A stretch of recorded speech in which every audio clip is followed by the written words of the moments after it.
నగరంలో బాణుడు బగబగలాడుతున్నాడు. ఉదయం 9 దాటిందంటే చాలు బయటకు రావాలంటే నగరవాసులు జంకుతున్నారు. మరి నగరంలో రానున్న 3 రోజుల పాటు ఉష్ణోగ్రతలు ఎలా ఉంటాయి, ఈదురుగాలుల ప్రభావం నగరంపై ఎలా ఉండబోతుందనే అంశాలపై వాతావరణ శాఖ సీనియర్ అధికారి శ్రీనివాస్తో మా ప్రతినిధి Rajitha face to face.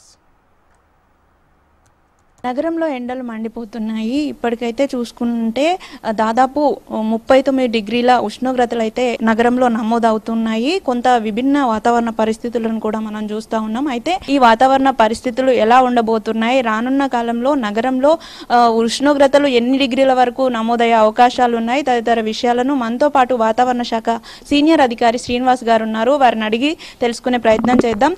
Sir చెప్పండి, ప్రజెంట్ హైదరాబాద్ లో ఉష్ణోగ్రతలు ఎన్ని డిగ్రీల వరకు నమోదవుతుంది? నిన్న మనకి హైదరాబాద్ బేగంపేట మా అబ్జర్వేటరీలో 39.4 డిగ్రీల టెంపరేచర్ రికార్డ్ అయిందండి. అయితే నగరంలో ఈ టెంపరేచర్లు వ్యారీ అవుతూ ఉంటాయి పరిస్థితులను బట్టి. అంటే మనకి థిక్గా బిల్డింగ్స్ ఎక్కువగా ఉండి క్లోజ్గా ఉన్న దగ్గర టెంపరేచర్లు ఎక్కువ ఉంటాయి. కొంచెం మైదాన ప్రాంతాలు, చెట్లు ఎక్కువగా ఉన్న ప్రాంతాలు, ఇటువంటివి సిటీలో రకరకాల పరిస్థితులు ఉన్నాయి. సిటీలో కూడా సో వ్యారీ అవుతున్నాయి. యావరేజ్గా చూసుకుంటే మనకి 38 నుంచి 40-41 డిగ్రీల వరకు టెంపరేచర్లు సిటీలో నమోదవుతున్నాయి. అంటే రానున్న 3 రోజుల వరకు, రానున్న కాలంలో కూడా చూసుకుంటే ఉష్ణోగ్రతలు ఎంతవరకు పెరిగే అవకాశం ఉంది సార్? మరొక 2-3 డిగ్రీలు రానున్న 2 రోజుల్లో పెరిగే అవకాశం ఉందండి పరిస్థితులను బట్టి. అయితే మనం వడగాల్పుల హెచ్చరిక మనం 40 డిగ్రీలు దాటి యావరేజ్కి 5 డిగ్రీలు పైగా ఉన్నప్పుడు ఇస్తాం. ప్రస్తుతం ఆ పరిస్థితి అయితే లేదు. అయితే సిటీలో కూడా మనకి కనిష్ట టెంపరేచర్లు, మినిమం టెంపరేచర్లు కూడా ఎక్కువగా ఉండి సిటీలో కూడా తేమ శాతం ఎక్కువ ఉండటం వల్ల రాత్రిపూట ఇన్కన్వీనియన్స్, డే టైంలో కూడా 40 డిగ్రీలు ఉన్నదానికంటే ఎక్కువ ఉన్న ఫీలింగ్ ఉంటుంది. అందుకని సిటీ దాని చుట్టుపక్కల ఉన్న జిల్లాలకు కూడా మనం వామ్ నైట్, వేడి రాత్రులు యొక్క హెచ్చరికని, ఎల్లో హెచ్చరికని జారీ చేయడం జరిగింది వచ్చే 2-3 రోజులకి.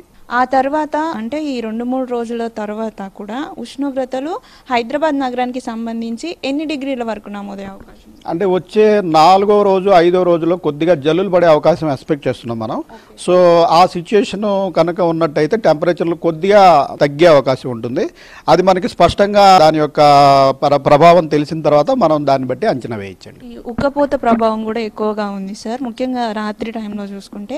ఇదే పరిస్థితి ఎప్పటి వరకు కొనసాగబోతుంది? వచ్చే 3 రోజుల్లోనూ ఈ పరిస్థితి కొనసాగుతుంది. అయితే 4వ రోజు మనం అనుకున్నట్టుగా కొద్దిగా జల్లులు పడి మళ్ళీ క్యుములోనింబస్ మేఘాలు ఏర్పడినట్టయితే ఈ తేమ శాతం కూడా తగ్గుతుంది, కొంచెం వాతావరణం కూడా చల్లబడే అవకాశం ఉంటుంది. అప్పుడు దాన్ని బట్టి మళ్ళీ మన అంచనాలు ఫ్రెష్గా రిలీజ్ చేస్తామండి. మనం చూడొచ్చు, ఇప్పటికీ నగరంలో అయితే మనం చెప్పుకున్నట్లుగా 39 డిగ్రీల వరకు కూడా ఉష్ణోగ్రతలు నమోదవుతున్నాయి. అయితే కొంత ఈదురుగాలుల ప్రభావం ఉండడం వల్ల కూడా రాత్రిపూట కూడా కనిష్ట ఉష్ణోగ్రతలు నమోదవుతున్న నేపథ్యంలో కూడా ఈ రాత్రిపూట ఎక్కువగా ఉక్కపోత వాతావరణం ఉందని అయితే వాతావరణ శాఖ నిపుణులు హెచ్చరిస్తున్నారు. మరో 3 రోజుల పాటు కూడా ఇదే వాతావరణం నగరంలో కొనసాగుతుంది అని కూడా వాతావరణ నిపుణులు చెప్తా ఉన్నారు. ఈ 3 రోజులు తర్వాత నగరంలో అక్కడక్కడ చిన్న జల్లులు, వర్షపు జల్లులు పడే అవకాశం ఉన్నట్లుగా కూడా మనకు వాతావరణ శాఖ అధికారులు చెప్తున్నారు. వీడియో జర్నలిస్ట్ నరేష్తో రజిత, HMTV, హైదరాబాద్.